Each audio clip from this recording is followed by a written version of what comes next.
Hello नमस्कार दोस्तों, बहुत बहुत स्वागत है आपका सीकर 23 न्यूज़ में। मैं आरिफ खान। जैसे कि आप सभी को पता है कि सीकर 23 न्यूज़ ने एक मुहिम छेड़ी है।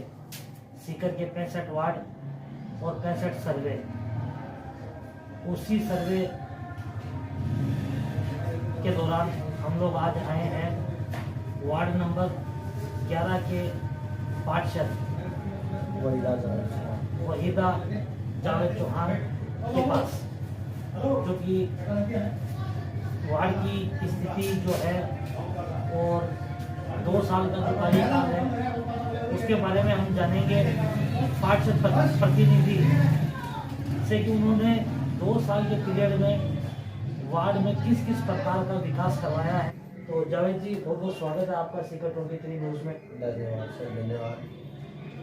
तो जवेद जी, बताइए, आपने 2 साल आपको कंप्लीट हो चुके हैं और ये 2 साल के पीरियड में आपने अपने वार्ड के अंदर किस किस प्रकार का विकास करवाया। जैसे आमतौर पर हम जो सर्वे कर रहे हैं, सर्वे मुहिम ने हमने चेक किया है कि वार्डों के अंदर समस्या बनी रहती है, सड़क की, नाली की, कचरे की।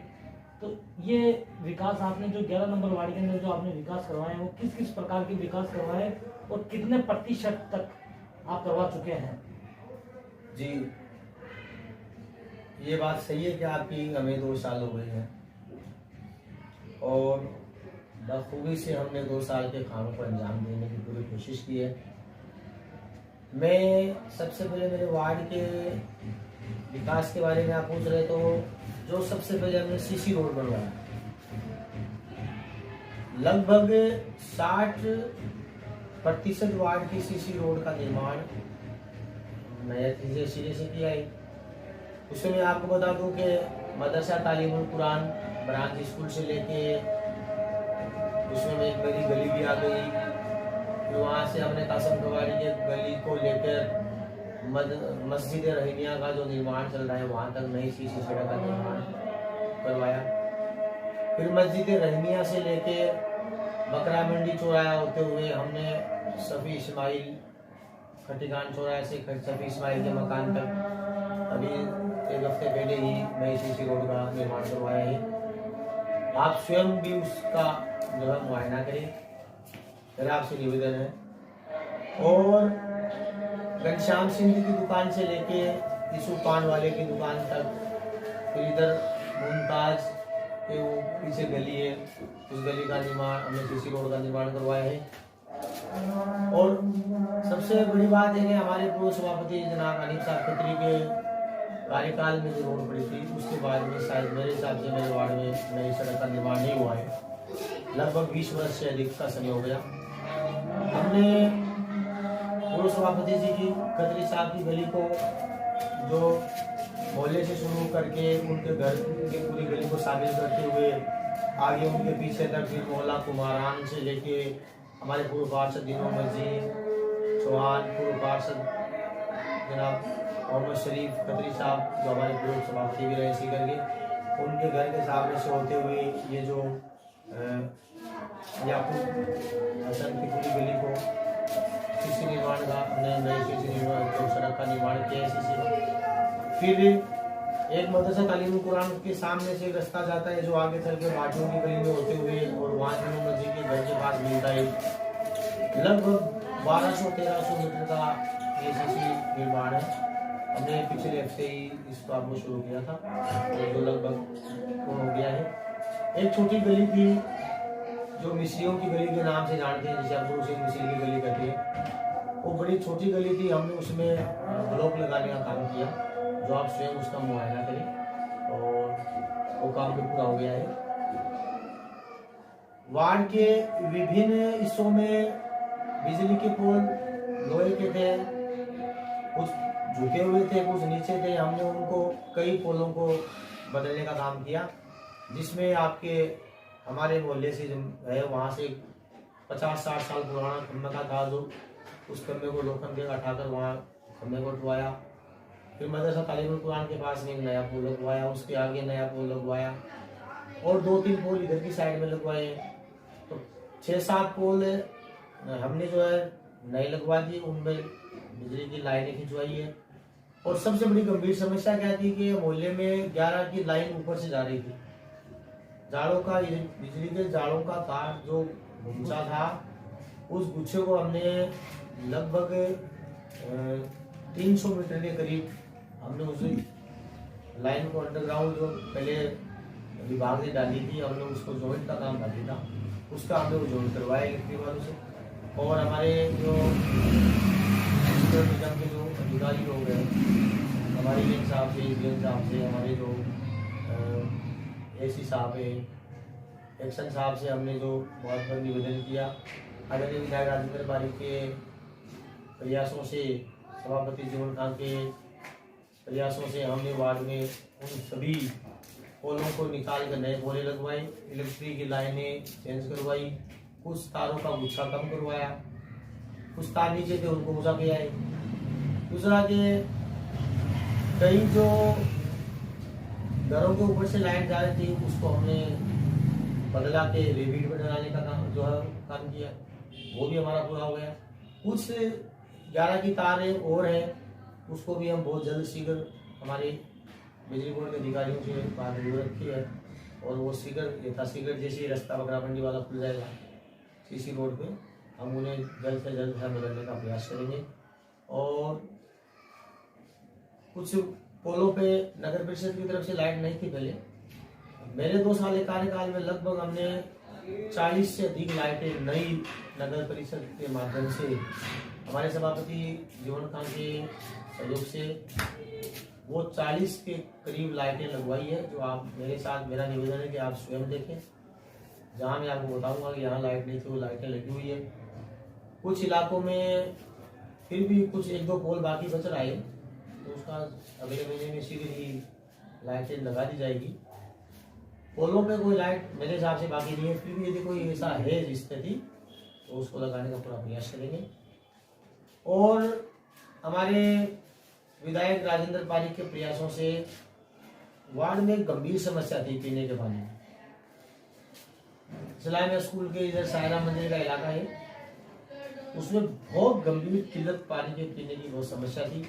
यहाँ तक कि रोजे में भी हम लोग हमारे विधायक महोदय के पास गए थे, तो रोजे का वक्त क्या गाँव, तो उन्होंने तुरंत प्रभाव से जनता विभाग के अधिकारियों को बुला के और कहा कि सुबह उसका मौका करें। मेरे साथ में रोजेदार, औरतें, बच्चे, बूढ़े बुजुर्ग सभी थे। तो हम लोगों ने गए तो हमारे विधायक साहब ने उनको बोला कि भाई ये समस्याएं आप देखो। तो जब जनता विभाग के अधिकारियों ने जब सुबह स्थिति का अवलोकन किया और वो बात सच निकली, तो तुरंत प्रभाव से हमारे विधायक महोदय ने अपने विधायक कोष से और वार्ड में ट्यूबवेल निर्माण जो है लगवाने का आदेश किया, और वो ट्यूबवेल लग गई है। उसकी लाइन अगले हफ्ते में डाली जाएगी। कुछ इलाकों में तो लाइन डली हुई है, उसमें जोड़ करेंगे और शायद मंगलवार तक उसका बोरिंग का काम जो उसमें मोटर डाल दी जाएगी। जनता विभाग के अधिकारी लोगों का मुआयना हो गया है, तो आप उस ट्यूबवेल को भी देखिए। जो हमारे यहाँ इलाके के ये पुराना बड़ा का कुआ बोलते थे, आज उसका नाम हमने आजीबापुर चौहान चौक दिया है, जो हमारे पूर्व पार्षद रहे हैं। तो उनके ये चौक के नाम से चौक है, वहाँ हमने ट्यूबवेल विधायक को जैसे ट्यूबवेल लगवाई है, और बहुत शीघ्र ही पानी की, पीने की पानी की जो समस्या है उसका समाधान निराकरण कर दिया जाएगा। तो ये देखिए हमारे साथ मौजूद थे वार्ड नंबर 11 के पार्षद प्रतिनिधि जावेद अहमद, जो कि अपने वार्ड में जो 2 साल का कार्यकाल है उनकी प्रशंसा कर रहे हैं कि इन्होंने वार्ड के अंदर इस तरीके का विकास करवाया है। और शायद जहाँ तक मैं समझता हूँ कि जिस हिसाब से ये बता रहे हैं, और हमारे जो वार्ड का सर्वे करने के बाद में इनकी बात जो भी इन्होंने बताई है वो सारी बात सच्ची होगी, और इनके बताए गए सारे जो काम हैं वो काम भी दिखेंगे हम लोगों को। क्योंकि जिस हिसाब से उन्होंने हमें बताया था कि वार्ड के अंदर 1700 वोटर है और इनको 1653 वोट मिले थे, यानी वार्ड के जो स्थानीय लोग हैं वो लोग भी इनको पसंद करते हैं। इसी वजह से इन्होंने इस प्रकार का 2 साल के अंदर काम करवाया अपने कार्यकाल में। और इनसे जानेंगे कि आगे के जो 3 साल है वो 3 साल के कार्यकाल में इनका क्या प्रीपेड प्लान है, और ये वार्ड के लिए क्या करना चाहते हैं, स्थानीय लोगों को किस किस प्रकार की सुविधाएं मुहैया करवाना चाहते हैं, और ऐसा क्या करना चाहते हैं 3 साल में कि जैसे 3 साल में 3 साल के बाद में अगर ये वापस अगर चुनाव के मैदान में उतरे तो इनको बिना किसी सपोर्ट के, बिना किसी प्रचार के और जीत हासिल हो जाए। तो सर बताइए, आप 3 साल जो आपका कार्यकाल का बाकी है उसके अंदर आपका क्या करवाने का प्रीपेड प्लान है आपका? देखिए, मेरे वार्ड की मैंने आपको बताया कि 60 से 70% रोडों का निर्माण, सीसी रोडों का निर्माण नया हो गया है। अभी हमारे पास 30% सीसी रोड हमें और बनानी है, जिसका मैं आपको इलाका बता दूं। कल आप अगर उसका मौका मुआयना करें तो आप देखोगे भाई पार्षद क्या बता रहे हैं और वो क्या निकल रहा है। तो मैं पहले इधर नूर होटल से लेके, इस्लामिया स्कूल के नूर होटल से लेके और सायरा मंजिल होते हुए और जहाँ बकरा मंडी का चौराहा है, दीन मोहम्मद रोड पर निकलता है, वो एक सीसी रोड का प्रोजेक्ट हमने बनवा लिया है। उधर से एक सायरा मंदिर के पीछे से गली है जिसे अपन चिराना वाली गली बोलते हैं, जो दीन मोहम्मद रोड पर निकलती है, उस गली का हमने प्रोजेक्ट बना लिया है। और ये सायरा मंजिल से गली जो जहाँ से ट्यूबवेल का निर्माण हुआ है, ट्यूबवेल का खुदाई हुई है, ट्यूबवेल से लेके वो रोड वहाँ आगे रास्ता मिलता है सायरा मंजिल के पास, ये सीसी रोड का निर्माण करना अभी बाकी है। वो हमने इस प्रोजेक्ट में इसलिए नहीं बनाया क्योंकि पहले हम ट्यूबवेल जो बनवाई है हम उसकी पाइपलाइन डालने का कार्य करेंगे ताकि सीसी रोड गिरने के बाद में उसे कोई रोक तोड़े नहीं। जो उसमें सीवरेज का कोई एक आधा कोई चैम्बर बाकी है वो हमने बनवा दिया। सिर्फ वो निर्माण इसलिए रोका गया है कि पहले पानी की पाइपलाइन डाल के उन लोगों को पानी की समस्या से उनका समाधान कर दें, पानी की किल्लत का समाधान हो जाए। उसके बाद में और जल्द ही हम जो है अप्रैल में वो सीसी रोड का निर्माण करने जा रहे हैं, जो हमने हमारे प्रोजेक्ट में ले लिया है। तकरीबन 600 के करीब, 600 मीटर के करीब वो निर्माण होगा। और मेरे हिसाब से 30% वार्ड में तो वो हिस्सा बाकी है जो सीसी रोड नहीं बनी है, उसे पहले पानी की पाइपलाइन डालने के बाद सीसी रोड का निर्माण करा दिया जाएगा और ये तसीगर कर दिया जाएगा। हमारे सभापति महोदय ने उसका जो है मौका भी किया है। पिछले हफ्ते सभापति महोदय ने उस रोड का देखा भी है, उसका निरीक्षण भी किया है। जो रोडें बढ़ रही थी, हमारे पास एक फोटो सभापति साहब की, जैसे हमने सीसी रोड डलवाई है उसका नगर परिषद के अधिकारियों के साथ हमारे सभापति महोदय नाम जीवन कानपुर मौका करते हैं और मैं उनके साथ रहता हूँ और वो रोड अभी अगले अप्रैल या मई में बना दी जाएगी। दूसरा कि हमारे फ्यूचर प्लानिंग है कि वार्ड नंबर 11 का कोई भी गली इलाका बगैर सीसी रोड के नहीं रहे। अगर कोई कुछ इलाकों में सीसी रोड की कटिंग की हुई है, एलएनटी वालों ने कर दी, हम उसके हमारे जोनल प्लान में हमारा टेंडर हुआ है 3 लाख रुपये का। हम अगले हफ्ते उस जोनल प्लान में उनकी रिपेयरिंग का कार्य पैचवर्क कर देंगे और कुछ 1-2 करोड़ रुपये वो कर देंगे। वो सारा हमारा जो पैचवर्क का कार्य है जो जोनल प्लान में हमारा टेंडर हुआ है, वो हमारे जो ठेकेदार है वो उनका कोई बीमार है वो कर देंगे, तो अगले हफ्ते वो कर देंगे। और हमने कोरोना के काल में, हाँ सर, एक मिनट में आपको रोकता हूँ। आपके वार्ड के अंदर सफाई, कचरा, कचरे की गाड़ियाँ, सफाई कर्मचारी, नाली, इससे संबंधित कोई वार्ड के अंदर आपने किस किस प्रकार का कार्य करवाया है? जैसे आपके वार्ड के अंदर सफाई की जो नगर परिषद से जो गाड़ी आती है कचरा लेने के लिए, वो प्रतिदिन आती है? जी, सफाई कर्मचारी हमारे को नगर परिषद ने दे रखा है। नियमित रूप से वो मैं उसे पूछता हूँ, सुबह में जब उन्हें बात बताता हूँ कि इस गली को करना है, इस गली को करना है। और हमने जो दिन वाइज गलियाँ बांट रखी है, वो अपने हिसाब से जो रूटीन के काम है वो नंबर वाइज अपनी गलियों की सफाई करता है, नाली निकालता है। अगले दिन हम ट्रैक्टर वाले को बोल देते हैं, वो उसको उठा के जाता है।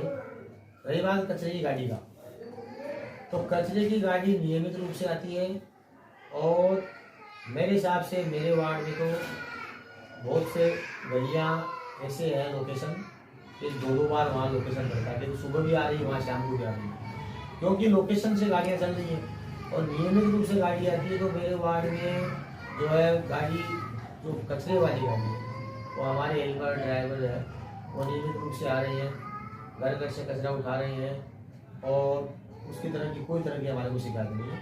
कचरा उठाने का कार्य निरंतर चल रहा है। हम लोगों को समझा भी रहे हैं पहले हमारे इलाके के पास मेरे घर के आगे एक चौक था जिसमें हमने ट्यूबवेल लगाए, वहाँ कचरे का ढेर रहता था। आज आपको कचरा तो मिलेगा लेकिन बहुत कम मात्रा में मिलेगा। पहले वहाँ एक दिन में 2-3 टन ट्रैक्टर नगर परिषद वालों को उठाना पड़ता था, आज वो 3 दिन से ट्रैक्टर उठा रहे हैं, तो निश्चित रूप से सुधार हुआ है। तो सर एक आखिरी सवाल आपसे ये पूछेंगे कि कोरोना काल जो अभी पीछे गुजरा है, उस कोरोना काल के अंदर आपने किस प्रकार की सहायता और किस प्रकार की मदद आपने अपने वार्ड निवासियों के लिए, जिन्होंने आपको 1653 वोट देके और आपको नगर परिषद तक भेजा है, उनके लिए आपने किस तरीके की सुविधाएं मुहैया करवाई थी कोरोना काल में? देखिए, कोरोना का जो काल था वो आपसे छुपा हुआ नहीं, वैश्विक महामारी थी। हमने कोरोना के समय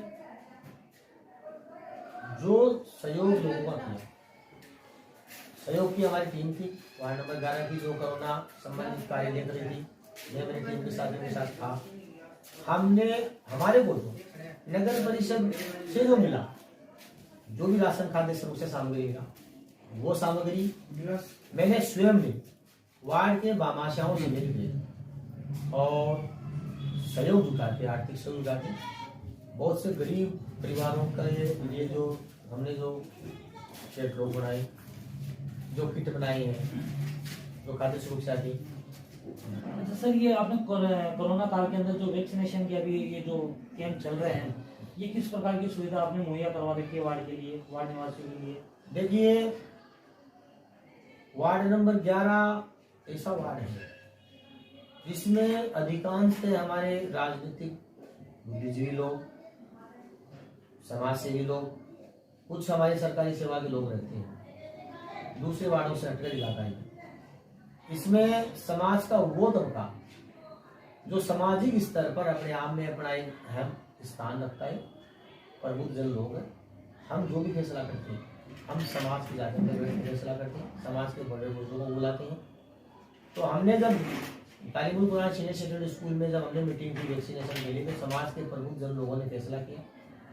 जिला कलेक्टर साहब को हम जो सुझाव दे रहे थे, आदरणीय कलेक्टर साहब ने मेरे सुझाव को माना है वैक्सीनेशन के लिए। मैंने उनको सुझाव दिया था कि आप जो है मोहल्लों में या मस्जिदों के इमामों से आप वैक्सीनेशन के लिए अपील करवाई, तो उन्होंने वो करवाया। उसका रिजल्ट ये हुआ कि वार्ड नंबर 11 में जो बकरा मंडी स्कूल में वैक्सीन का कैंप लगा, तो पहले दिन 350 वैक्सीन की फर्स्ट डोज लगी थी, जो मेरे हिसाब से शायद मुस्लिम इलाकों में अपने आप में इतिहास है। उसके बाद में हमने फिर एक कैंप लगाया और वो कैंप लगभग 1000 के ऊपर वैक्सीनेशन लग चुकी थी। ये मेरे जहाँ मेरा पोलिंग बूथ था उस स्कूल में बता रहा हूँ, तकरीबन 1000 के ऊपर लोगों ने वैक्सीन लगवाई है।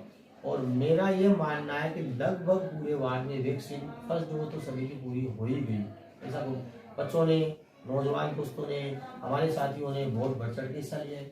वार्ड नंबर 11 के लोग जागरूक हैं, मैं उनको बार बार बताता रहता हूँ, बार बार उनके बीच में रहता हूँ। और मैं क्या कि जमीन से जुड़ा कार्य करता हूँ। मैं मेरे स्कूल के बाद में मैं वार्ड के बीच में रहता हूँ, जो मुझे याद करता है मैं उनके पास स्वयं जाता हूँ, उनको बताता हूँ, उनके फायदे बताते हैं और लोगों ने उस बात को माना और वैक्सीन के लिए लोग जागरूक हो गए।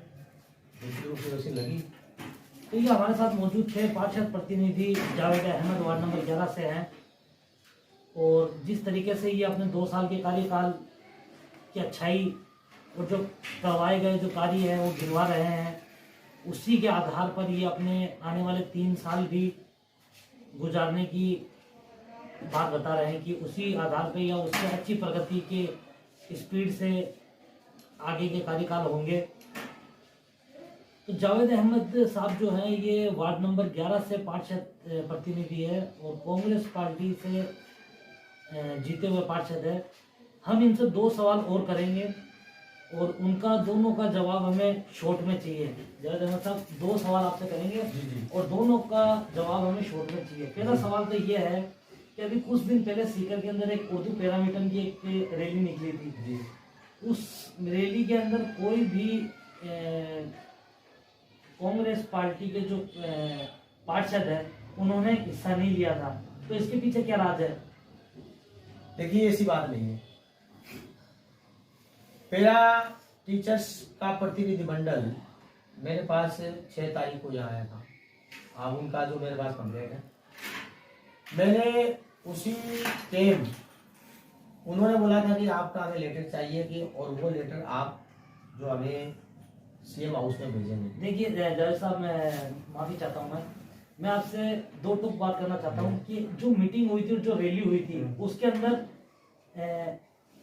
80% यानी 80% कांग्रेस के जो पार्षद है उन्होंने आने की जरूरत नहीं समझी। उसके पीछे क्या कारण है? मतलब नहीं, ऐसा नहीं है। मैं खुद पिराट टीचर जिला अध्यक्ष रहा हूँ, मदरसा पिराट टीचर्स यूनियन का पूर्व में जिला अध्यक्ष था। ऐसी कोई बात नहीं कि उसमें कांग्रेस के लोग नहीं गए, कांग्रेस के सभी लोग गए हैं। और हमारी जो राज्य सरकार है वो पिराट टीचर्स के लिए जो उसकी योजनाएं हैं, जो उसके जो नियमितकरण की जो मांग है उनके लिए वो करने का पूरा प्रयास कर रहे हैं। और मेरी बात में आपको से बता रहा हूँ, तो मैं इसलिए नहीं गया कि मैं उस तारीख को सीकर नहीं था, और यदि मैं सीकर होता तो निश्चित रूप से। तो ये जावेद अहमद साहब जो बता रहे हैं कि अभी कुछ दिन पहले सीकर के अंदर एक उर्दू पैरामीटर की जो रैली हुई थी उसके अंदर स्वयं इसलिए नहीं गए थे कि सीकर में मौजूद नहीं थे। तो जावेद साहब, आपसे दूसरा सवाल ये पूछेंगे कि अभी जो कल आपकी एक राष्ट्रीय स्तर की एक सभा है और रैली है जयपुर में, उसके लिए क्या विचार है आपके? जिस तरीके से एक नया वायरस हिंदुस्तान में और राजस्थान में और सीकर में, जिसका नाम ओमिक्रॉन वायरस है, जो अपनी दस्तक दे चुका है, उस वायरस को देखते हुए क्या ये मीटिंग करवाना, ये सभा करवाना अब इसकी आवश्यकता थी? देखिए, चिकित्सा विभाग की गाइडलाइन में मैंने कल भी पढ़ा है, आज भी पढ़ा है, इसमें है, आप पढ़ो कि शायद राजस्थान में वो संक्रमण नहीं है, अखबारों में ये आसार है, और वो चिकित्सा विभाग की गाइडलाइन में बेहतर वो लोग जानते हैं।